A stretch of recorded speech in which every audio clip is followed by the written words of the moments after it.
अरे भाई वो नकली हनुमान है, बानर है वो। हनुमान रहते तब पिता का मूर्ति तोड़ देता। ये अम्बेडकरवादी है कहाँ? ये बहुजन का एक नंबर महादुश्मन है। 16 को हम लोग धरना बैठे थे ना पूरे देश में आरक्षण के खिलाफ। तो चिराग पासवान उस समय कौन बिल में घुसे हुए थे? जो बहुजन की बात करेगा वो कहेगा कि संपन्न दलित आरक्षण छोड़ दो। नमस्कार, मेरा नाम है सौरभ और आप देख रहे हैं हेडलाइंस बिहार। अभी मेरे साथ मौजूद है चिराग पासवान के जियाजी साधु पासवान और लगातार जो है इंडिया के तरफ से ये पूरा बिहार भ्रमण कर रहे हैं, हर जगह जा रहे हैं, दलितों का वोट जो है ये इंडिया के पक्ष में डालना चाह रहे हैं। हम इनसे बात करेंगे कि क्या स्थिति हो सकती है इस बार। सर क्या स्थिति, आप तो लगातार पूरा बिहार घूम रहे हैं।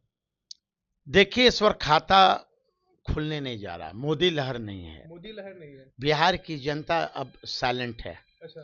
कि जिस तरह 10 वर्षों में केंद्र की सरकार ने, खासकर नरेंद्र मोदी जी ने बिहार के युवाओं को ठगने का काम किया, बिहार के गरीब गुरुओं को ठगने का काम किया है ना, वो जनता सब समझ गई है। और जिस तरह युवा नारा लगाते थे पिछले बार कि हर हर मोदी घर घर मोदी, इस बार वही युवा नारा लगा रहे हैं, बर मोदी घर भर मोदी। अब तो बीजेपी के साथी लोग कह रहे हैं कि मोदी है तब गारंटी है। तब भाई पहले आप बताओ ना कि बिहार का विशेष राज्य का दर्जा क्या हुआ? आप बताओ ना कि 15 लाख खाते में क्यों नहीं आया? आप बताओ ना कि 2 करोड़ नौकरी हर एक साल बोले थे, उस हिसाब से 20 करोड़ नौकरी होनी चाहिए, नौकरी क्या हुआ? तब हमारा जो बिहार का जो नेता है, युवा नेता है तेजस्वी यादव जी ने बिहार की जनता को, बिहार के युवाओं को बोला कि मैं मुख्यमंत्री बनते ही मैं नौकरी दूंगा, लेकिन डिप्टी सीएम बनते ही इन्होंने 5 लाख नौकरी देकर युवाओं की दिल जीत लिया है। सर वही मोदी जी के जो आपके साले हैं वो कहते हैं कि हम हनुमान हैं उनके। अरे भाई वो नकली हनुमान है, बानर है वो। हनुमान कहाँ है? वो नकली हनुमान है। हनुमान रहते तब पिता का मूर्ति तोड़ देता।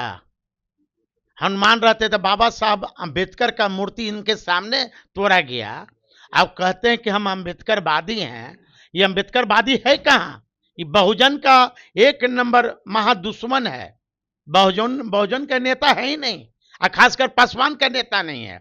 पूछिए ना, पासवान का नेता यदि रहते तो 2 अप्रैल 16 को हम लोग धरना बैठे थे ना पूरे देश में आरक्षण के खिलाफ। जी जी। तो चिराग पासवान उस समय कौन बिल में घुसे हुए थे? हाँ, उस समय चिराग पासवान क्यों नहीं आया आरक्षण के सवाल पर, जो हम लोग पूरे देश में खासकर बहुजन के लोग सड़क पर उतरे थे? चिराग जी से पूछिए। यही चिराग बोलते हैं ना कि संपन्न दलित आरक्षण छोड़ दो। जो दलित की बात करेगा, जो बहुजन की बात करेगा, वो कहेगा कि संपन्न दलित आरक्षण छोड़ दो। यही ना बोले थे? तो तेजस्वी यादव पे भी कहते हैं कि उनपे केस होगा। अरे भाई केस आप करो ना, आपका ऑन रिकॉर्ड है। ऑन रिकॉर्ड आपने यदि मेरा याद है 16 में आपने बोला था कि संपन्न दलित आरक्षण छोड़ दो, जिसमें इंडिया टाइम्स ऑफ इंडिया का रिपोर्ट है ना, सभी चैनल पर चला। पहले चैनल वाले पर तो तुम केस करो, फिर हमारे नेता पे करना। मैं खुद बोल रहा हूं कि चिराग पासवान ने बोला कि संपन्न दलित आरक्षण छोड़ दो। चिराग जी जवाब दे बिहार की जनता को, और खासकर बिहार के पासवानों से मैं अपील करना चाहता हूं, ये आपका रक्षक नहीं है, ये आपका भक्षक है, जिसके पिता और बाबा साहब अम्बेडकर का मूर्ति इसके आंखों के सामने तोड़ दिया। ये अभी तक बीजेपी का नेता का नाम नहीं बताया। इसका मतलब है कि चिराग पासवान ने अपने से मूर्ति फेंका और अपने से मूर्ति तोड़ा। सर चिराग पासवान को 5 सीट मिला है इस बार, क्या कहिएगा? अपने पिता की जन्मभूमि को इन्होंने गिरवी रखने का काम किया, नीलाम कर दिया। अब ये समस्तीपुर पहले रोसड़ा था, यहां भी उनके पिताजी स्वर्गीय रामविलास पासवान हमारे आदर्श रहे हैं, हमारे राजनीतिक गुरु रहे हैं, हमारे अभिभावक हैं, यहां से चुनाव लड़ते थे। तो सीट भी बेचे हैं, ऐसा सब लोग आरोप लगा रहे हैं।